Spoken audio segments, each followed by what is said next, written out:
Hello, hello. Welcome to our latest edition of Falcons in Focus. Today, Tori, McElhaney, and I are joined by Matthew Judon. Welcome. Woo! Thank you for having me. Ooh, the clap shows excitement. Yeah. And before we can get this party started, we got to give credit where credit is due for our beautiful studio. As the official ticket marketplace of the Atlanta Falcons and the NFL, Ticketmaster has a wide selection of tickets available for every game. Whether you're cheering on the Falcons and Judon at home or away, Ticketmaster has you covered. Download the Ticketmaster app or find tickets today at Ticketmaster.com/Falcons. That's Ticketmaster.com/Falcons. And now we get to get started. Yes. And I'm kind of disappointed already in you. Oh, wow. Dang. Where are the red sleeves? Oh, my goodness. I don't wear red all the time. I wear red when I'm playing. Okay, you have to tell the people, because Terrin and I know the story because we've done a bunch of research on you. Mm-hmm. We've digitally stalked you. We've digitally stalked you. That's and the worst. I promise in a non-creepy way, just for research purposes. And there are a couple different stories about the origins of the red sleeves. Mm-hmm. And I found one, Terrin found one. So we're here, we brought you in to honestly start us off by setting the record straight for the people that maybe don't know. Why do you wear the red sleeves?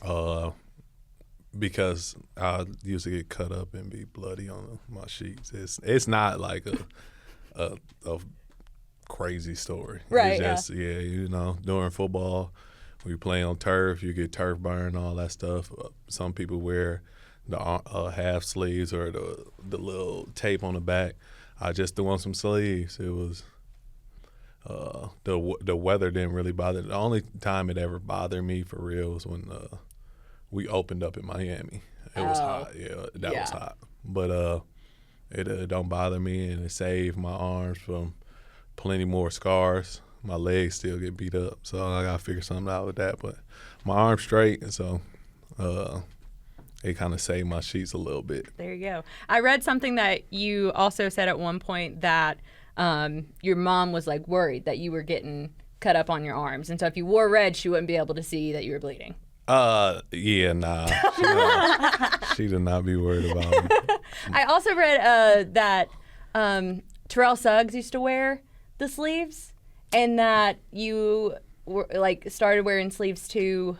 And you can, if this is wrong, but start wearing sleeves too to kind of pay homage to him and his career as well. No, CS wore like a half sleeve on one arm, then the other arm wasn't. He was like a stiffler, like, we not wearing sleeves. So I didn't wear sleeves my whole time with the Ravens. That was like his thing. He got one, everybody got one sleeve and he got to wear it. Well, yeah, I mean, it was like a shooter sleeve. Okay. He a big hooper, so his was a shooter sleeve. Mine's just sleeves because so many fields and so many stadiums got turf now. Right. Yeah. And so, I mean, you just saving the body. I mean, you said your just sheets, right? Saving some skin too. Like, I got a couple tattoos. Yeah, you can't mess that up. There's an investment in this. On me. But why red? The Patriots was red, white, and blue. I tried blue for the second preseason game. I didn't like it, and I didn't want to wear white or black. So did red fitting go into your consideration when looking for another team? It did not. I got traded too. So. What if it didn't match? Would you have still done red, or would you have switched? No, I mean other. You are known for the red. I'm known for the red. Right. Yeah, I know. It just caught on and clicked. But I mean, other teams got alternate colors and stuff that you can wear. So it just got to be how the rule reads. It got to be the three primary colors. So. I forgot about the rules. I forgot there were rules. Yeah. Yeah, it's outfit Classic rules. NFL, yes. Yeah. There are rules for that too. It's outfit rules, so it got to be the primary colors. That makes sense though. Yeah. And in Miami, was it pure stubbornness at that point where you're like, I'm keeping the sleeves on. This is me. Even though it's 120 degrees. Well, I was like, we went out there. I warmed up, and I was like, okay, all right, it's not that hot. We came back with the pads on. I'm like, oh man. It was rough. And then so we were playing. I'm like, bro, I gotta take the sleeves off. Like, I can't do it. Mm-hmm. And then so I was about to take the sleeves off. It was kind of going into halftime, and then So I just had took the gloves off so something can breathe. And then I just ended up keeping them on. So It's like at that time, it's like, I have to do this. yeah, That's stubbornness, yeah. Right. Yeah, I mean, it worked out. How would we know it's you on the field if there aren't red sleeves? I mean, hopefully just make some plays. And Very the tracker. Great answer. Yeah, Great the answer. tracker. It's funny because you completely discredited the story I was going to use as a transition into our next topic with your mom being the backstory behind the sleeves and whatnot. I was like, so family. Yeah. But then it's like, no, that wasn't true. And it's like, well, Let's find a new transition. so family anyway. Yeah. Yeah, no, we're going to ask about your family. Big family. Mm-hmm. 9 siblings, correct? Mm-hmm. And and you make 10. Yes. Yeah. What was that Yeah, like? yeah. First Oh my off, where do you gosh. fall in I'm the 6th child. the 6? Okay, so you're kind of a middle child. Yeah, I mean, everybody in the middle, except for 1 and When you get 10. that many. Yeah, unless you're the bookends, everybody in the middle. But it was fun. It was cool, man. A lot of love, a lot of interesting things. Everybody's always at just a different set or point in life. So from watching my older sister, go. I really remember middle school, high school, graduation, and then leave, and then just watching everybody keep kind of going through that transition. Then I got an older brother. He's 1 year older than me, and then so we kind of did it together, So I was really only in school by myself for my senior year, and then my 8th grade year. So in middle school by myself, and then my senior year by myself. And y'all were friends in school? Because I know the 1 year my sister and I overlapped, it was like, don't look at me. She's younger, so it was, don't look at me. Why? She was a freshman. I was a senior. Yeah. I'm over here yelling like Baba, which was her nickname, and she didn't appreciate that either.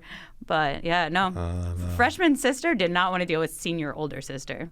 Why? Oh, your freshman sister didn't want to deal with and you. I was a senior. Oh, it was the other So way. she was too cool for you. Because she's younger?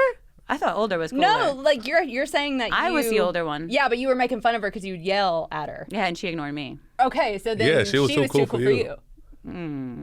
Sorry, I hate to burst your Yeah, bubble. you never thought about All right, it. so back to Judon here. Never mind. Hey, good job, Baba. So I read something that it was like y'all were 10 kids deep in 10 kids deep. Just the phrasing. 10 kids deep, and your mom, you have a great relationship with your mom, and I imagine that she, obviously being the matriarch of a family that big, Yeah. how did you see her and her parenting style translate maybe now to you that you're a father, you have your own family? My mom was a rock star. I mean, she did everything to get us what we needed and put us in situations to, just better ourselves. And she was just, and she's so soft too. Oh, really? Oh my goodness. She still to this day, if you ever want to come home, I'm in year 9. I'm probably not gonna come back. Back into my childhood home. Yeah, I know. I got kids, but she always gonna be, caring and look out, for her, for her cubs. So she a real mama bear. So she did very well raising us and taking care of us and just doing what she could do with 10 kids. Yeah. I would say, how many kids do you have? I got 4. 4.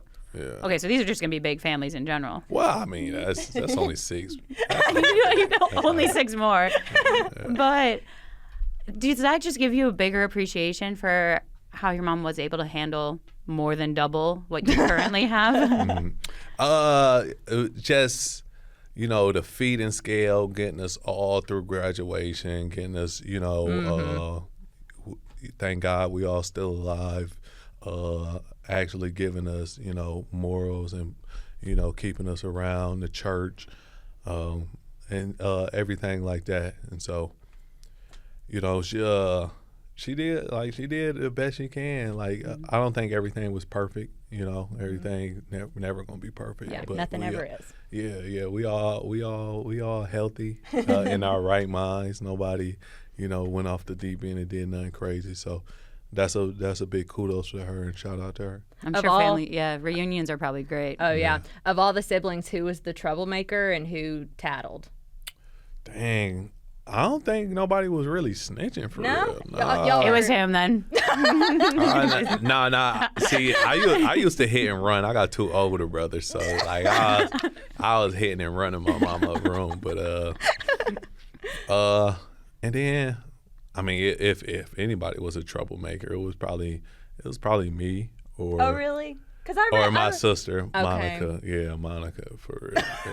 Yeah. It was my troublemaker, Monica. Yeah, for sure. Because I read something where your mom said like you were her baby and you actually were pretty easygoing on her. Yeah. I mean, I was always like doing some type of sport or playing a video game or out the way. You were busy. Yeah. As a kid. Yeah. I mean, I had things to do. Right. Yeah. So you basically grew up in your own football team. Short of one player. How did you get into the sport itself? My older brother. Okay. He's 7 years older than me, so just watching him play, and he played literally every sport.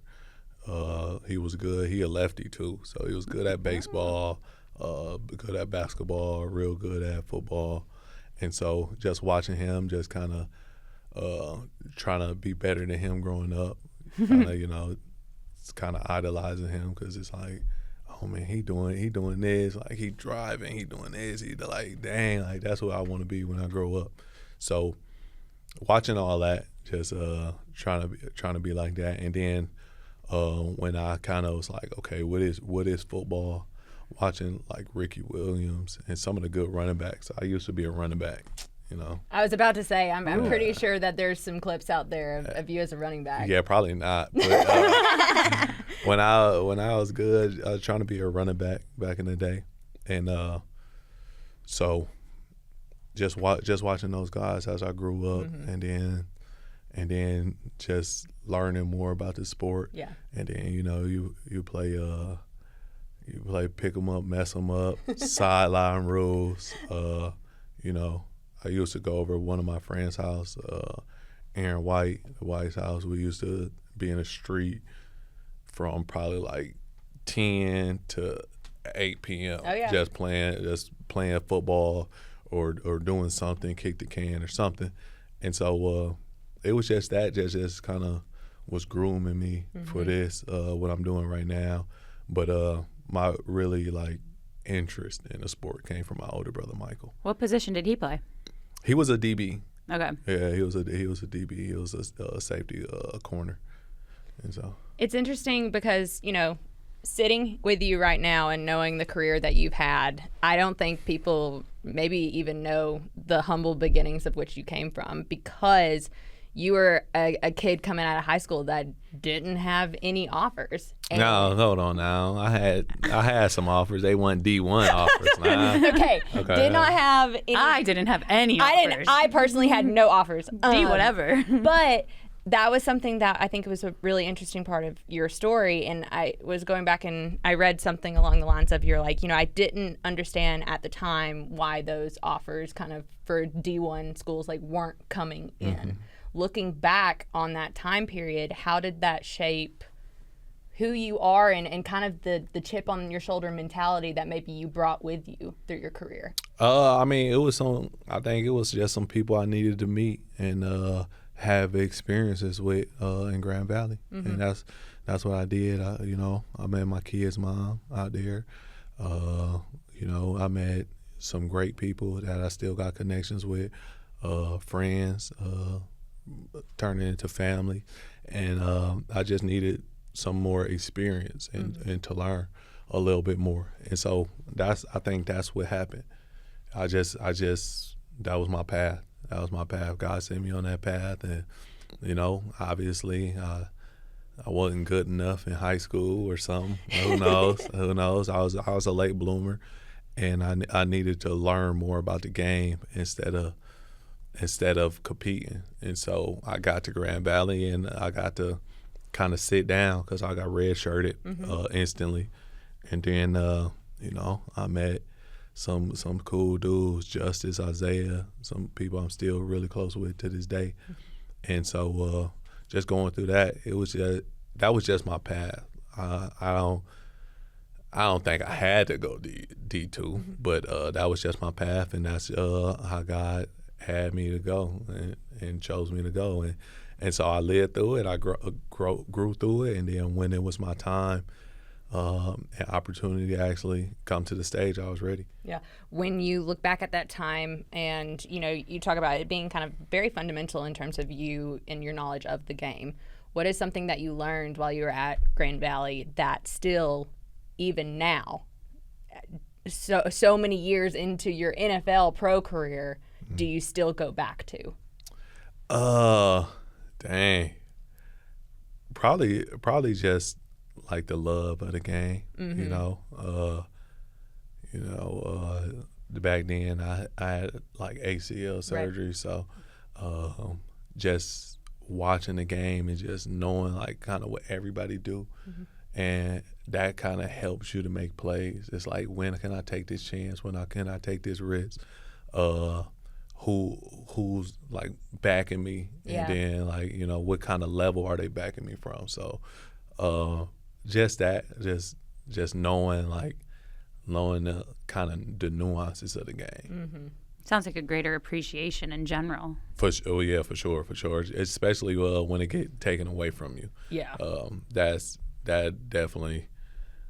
It doesn't help, but it makes you more hungry. It makes you more willing to like just say, skip it. I'm just gonna go out there and let the chips fall where they may. When you are kind of nearing the end of your career at Grand Valley, and you hold a D2 record in sacks, and it's this name coming out of D2, and what's interesting is your draft process. I read where you didn't like it. Like, you didn't like the process leading into the draft at all?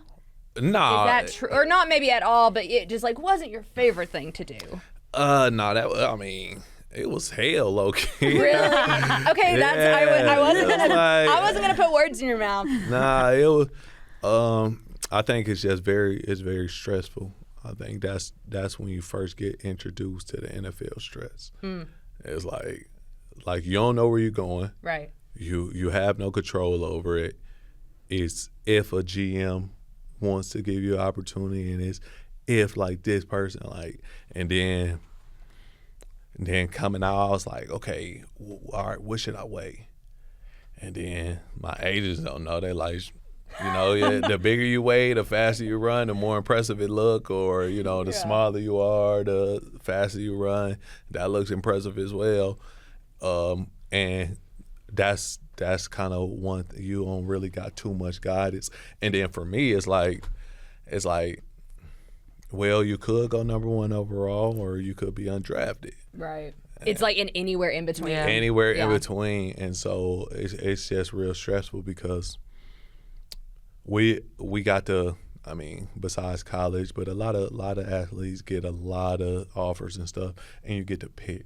Yeah. It's like your pick of the litter. It's like, okay, who do you want to take to prom? And then at this point, it's the other one on the field. It's like you just waiting, and you waiting for a phone. You're waiting for a phone call, right? And then you got to keep your line open. it's like nobody can call you for 3 days, and then when those random numbers pop up, you answering like hello, and so and then the traveling, the combine, they just put a lot of stress on you to see if you can handle it. And then for me, pro day, I was the only one there. Right. I was the only one there. A couple of people I didn't retest the tests I did at the combine. I was just like, let those stand. Yeah. And I didn't have like a long enough time. It was like a week and a half. I was like, just let them stand. And I'm glad I did because, after they did all the testing, it was only me, and we worked out for almost 2.5 hours. Oh, gosh. It was D-line drills, DB drills, linebacker drills, like I did everything. I'm like, bro, I'm not a corner. Why am I flipping my hips like this? And it's like, you might have to drop. Like in the NFL system, you might have to drop. I'm like, yeah, but I'm not doing the W drill. Like, I'm not doing that. But I'm not saying this. Like, in my head, I'm like, you have to be on your best behavior. Yeah. It's an audition, essentially. 100%. And then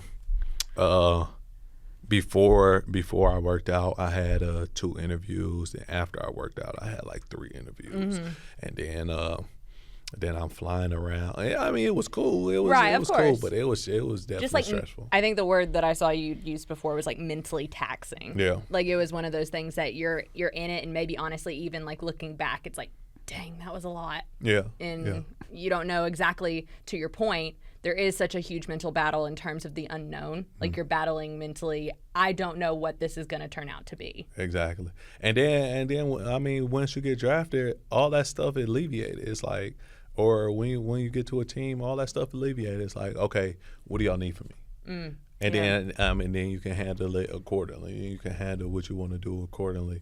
But if before, it's just like, you know, this team might see you as a 3 technique. Yeah. This team might see you here. This team might have you have your hand in the dirt. This team might have you standing up. We just don't know. Right. Gosh. And it's crazy to think it's not a mutual process, really. No, definitely not. That was a big no. Sorry. I was like, I was understanding of that.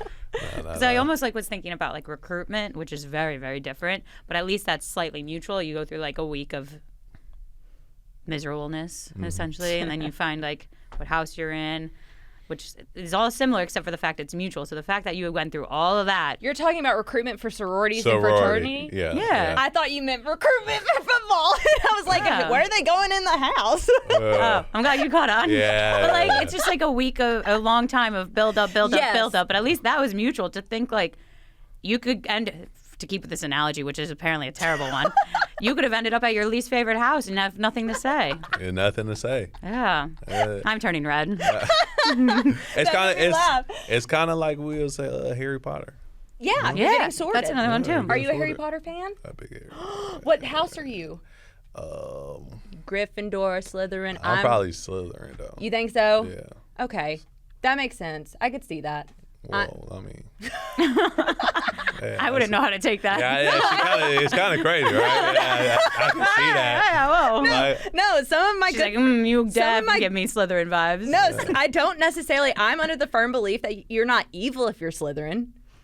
Like that's not a. She said the evil word, we didn't. That's what I'm saying. Yeah, who brought that up? No. Who brought that up? No, that's why you're saying like I don't know if I like that or not. Professor Snake was. I know, but not everyone in Slytherin is evil. I think that it's all about who, like, what your motives are. You know, innately. No, they just didn't like Harry. Right. That's it. No, they wasn't. They wasn't evil. Yeah, that's what I'm saying. I'm Hufflepuff, so I kind of suck compared to everything else. So I mean, I'm just jealous. Honestly, is what it is. You're not a Slytherin. I don't know what I am. I think Slytherin. You're probably Ravenclaw, if I had to guess. Yeah, probably. Yeah. That's not bad. I have no idea what that means. So Hufflepuff, thank you? Question lame. mark. Yeah. All right. I'm most excited about this topic though. Yes. 9-9 in Dallas, Texas. Yeah, it's 9 kitchen and lounge. Yeah, my. Is it just 9? It's just 9. Because it has the number 9 It has and the then it number has 9 and it's spelled out. Yeah. Okay. I mean, it's confusing. I went back and forth between 99, 99, and then I went with 99. You should have said your restaurant. I know, but I just wanted to say it. I've been know, eager. Yeah. Looked at the menu, fire. Yeah. But what went behind wanting to open a restaurant in Dallas, Texas? My partners and stuff. They just kept convincing me, like, let's do it. I'm like, all right. So I finally gave in, but just serving people. Like, you know, I always had, you know, wanted to serve and make people feel like at home.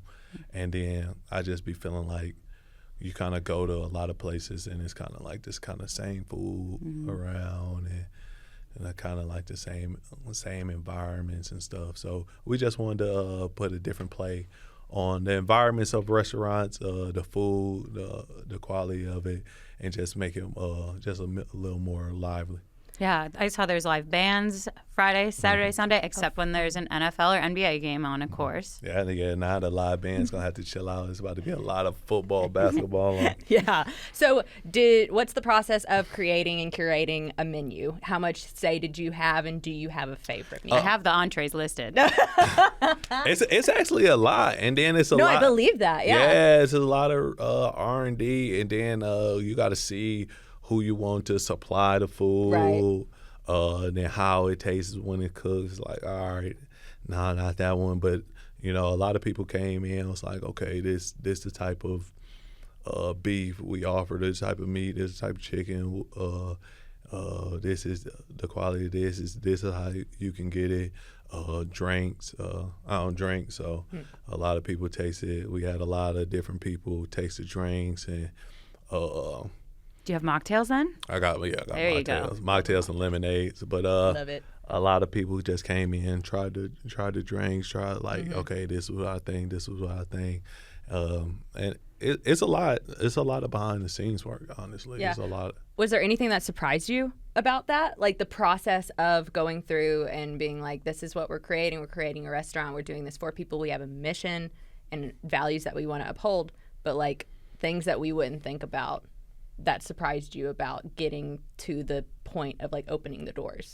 Oh, it's a lot of like handshaking and stuff, like getting Pushing papers. Yeah. It's a lot of papers behind, but I think everybody know that open up a restaurant, open up a business, it's just a lot. It's just a lot of behind the scenes work, and finding the right people.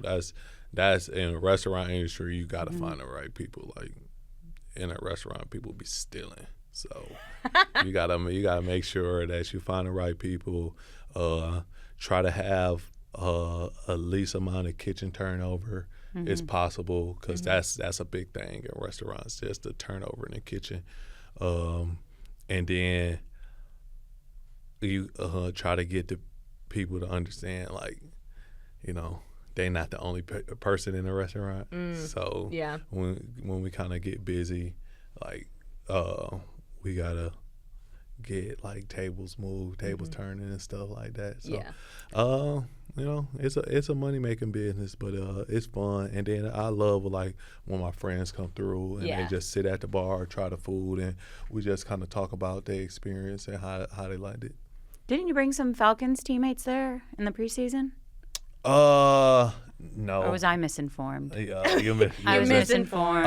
A couple guys went out there in the off season for the pass rush retreat, and then we went. Okay. Yeah. So a couple of Falcons them did step inside this building. Falcons did step I wasn't inside it. fully misinformed.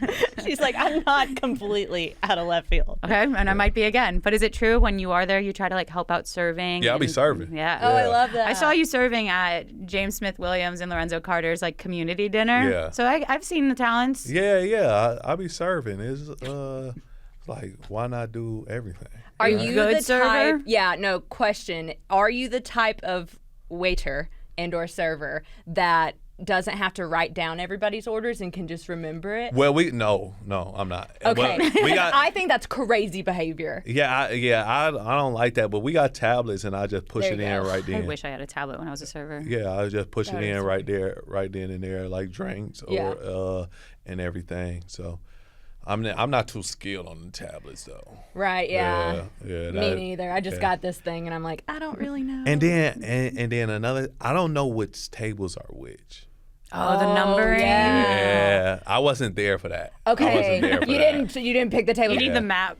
The amount of times, because I was a server in college, that was one of my jobs, and I know you did the same thing, and along with our 7 other jobs that we worked trying to get into sports journalism. But it was always really funny because not funny because I was getting in trouble when I would do it, but I would like work and I would send it to the wrong table, or I would put things in at the wrong table, and Oh, we didn't have to run the food. We just took the order. Well, yeah, but if you don't list the table, Oh, yeah, I then get it what goes to you're the wrong saying. one. Ours is a diagram, so I got to just like click what table. yeah, Like, see, I think that's easier. Just map. it's Just like be weird. You this ordered is a the burger. table. Here's chicken tenders. Yeah. All right, should we do rapid fire? Yes, we close out every Falcons in Focus with this section called Rapid Fire. We have 5 quick questions for you. Do I have to answer them quick? No. I mean, you can think about them. It's more. It's Car.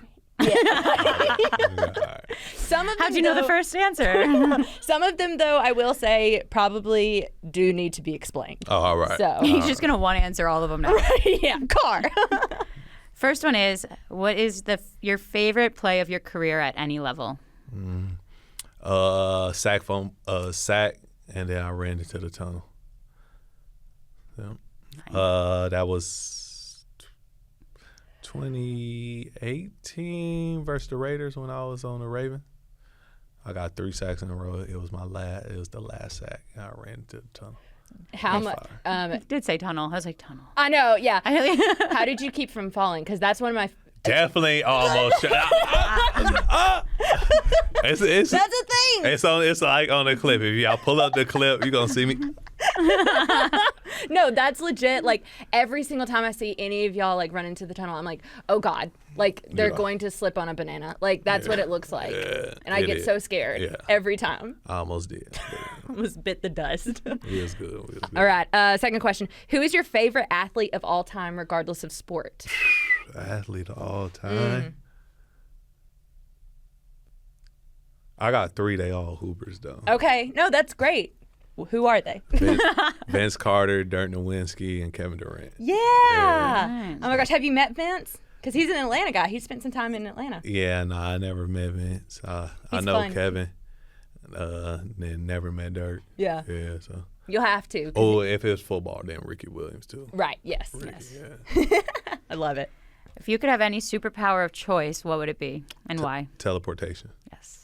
Good one. You're now like the 4th or 5th person in a row that said teleportation. Because like that's the best superpower. It is. That is the best superpower. Like you can't get hit. I'm over You just here. be there, yeah. And then like the movie. What is the movie called? I don't know. There's Jumper? Jumper. Yeah. Oh yeah. I'd be him. Live wherever I wanted. That'd be pretty sick. Didn't it end poorly for him? Huh? I don't know. Didn't It's been No. a minute since I've seen that. No, he was fine. I just love the actor. Yeah. Oh, I don't know about that. Wait, who's the actor? You know I'm bad with names. I know. We'll skip. We'll look it up on IMDb after Yeah, that's this. what we'll do. Okay, speaking of movies and TV shows, do you have one that you would recommend to the people? Movie or TV? Movie or TV? Grandma's Boy. Yes, that one's hilarious. Wait, Sweet. I haven't seen this. What? I'm sorry. I'm Even sorry. I have. I know, it's normally It's like the other a dumb way. comedy. It's Yes, great. That's why I was yes. What's it seeing on? randomly on MTV, probably. Yeah. one of I mean, those. it's Wait, probably, is it a TV show or a movie? it's probably on VHS. VHS? It's a Okay. movie. Okay. Maybe I'll find it. I'm sure it's on like Amazon What Prime. is? Oh my goodness, bro. It's another movie. It's like Freak. I'm trying to think. He was like, what's that song called? When they say the grandmother got ran over by a reindeer. It was like grandmother got ran over by a reindeer. No, that's not it. Oh, Freak! I cannot Sounds like remember a that. Like a Christmas Christmas movie? movie? No, it's not a. People in the comments tell us. I know y'all probably know what it is. Yeah, Freak. It was when he was trying to be a stunt man. See now, I cannot remember that movie name. it's okay. People will come to the rescue. Yeah, And- that's yeah. hilarious. That movie is hilarious too. Oh, now I want to know what it is so I can watch it. I know, right? And he fell down. He fell down a hill, and then he was having like a singing like monologue and stuff, and then he fell down You a sure hill. you're not thinking of a Christmas movie? I'm not. I don't think it's a Christmas. I'm just movie. picturing some guy rolling down a snowy hill now. It's Yeah, not no, a I am snowy too, hill. yeah. It was not a snowy hill. Okay. Okay, so not a No Christmas longer movie. Christmassy. We'll get there eventually. It'll be fine. All right, last question. The fifth one is, what is your favorite Bill Belichick memory? Bill, Yeah. team meetings for sure. What would Team- he do? I mean, I mean, it's probably a favorite for an NSFW reason. team meeting for sure. Well, oh no, my favorite Bill Belichick moment is one day, and this was an accident. I might have been nodding off in a team meeting. I might have been nodding off in a team meeting. Uh-huh. Right? He yelled at me. 20 minutes later, somebody else got up to present. He was nodding off in the same team. I'm like, Bill, Bill, how could you? Bill, how could you? But no, Bill, a great guy, great coach, but better person. Yeah, I've read like some things that he said about you over the years, and just like always like super complimentary, and I feel like y'all had a good relationship. Yeah, we did. Yeah. Oh, my dog. Except when you're nodding off. And him too. Yeah, Did you call him out? Were you like? Oh, of course not. Of course not. You don't call Bill Belichick out. He probably didn't know I knew until now. Oh yeah, if Bill Belichick is listening, Hey, I hope he calls you and it's like, Right. Yeah. I remember that. He gonna be like, I wasn't. So you're telling me. I was listening with my eyes closed. Can you do an impression of him? Nah, Bill, one of a kind. We love it. Well, this has been a joy. Thank you so Yeah. much for joining us. Thank I hope y'all. you had a good time too. Thank you. We got to come back on that movie when you think of it, though. Not on the spot right now. The ending will last another 10 minutes. We will be like trying to get out of here. I'm about to look it up, man. All right. We're going to wrap this up in case your internet is slower. We'll put it, once we figure out what the movie is, we'll put it in the title and description in the YouTube comments. Sounds good. Yeah, just to make sure that we have our like ducks in a row, bases covered, all the analogies. Thank you for joining us. Thank y'all. I'm about to find it. Are you just like Googling the like actual quote? Like Yeah.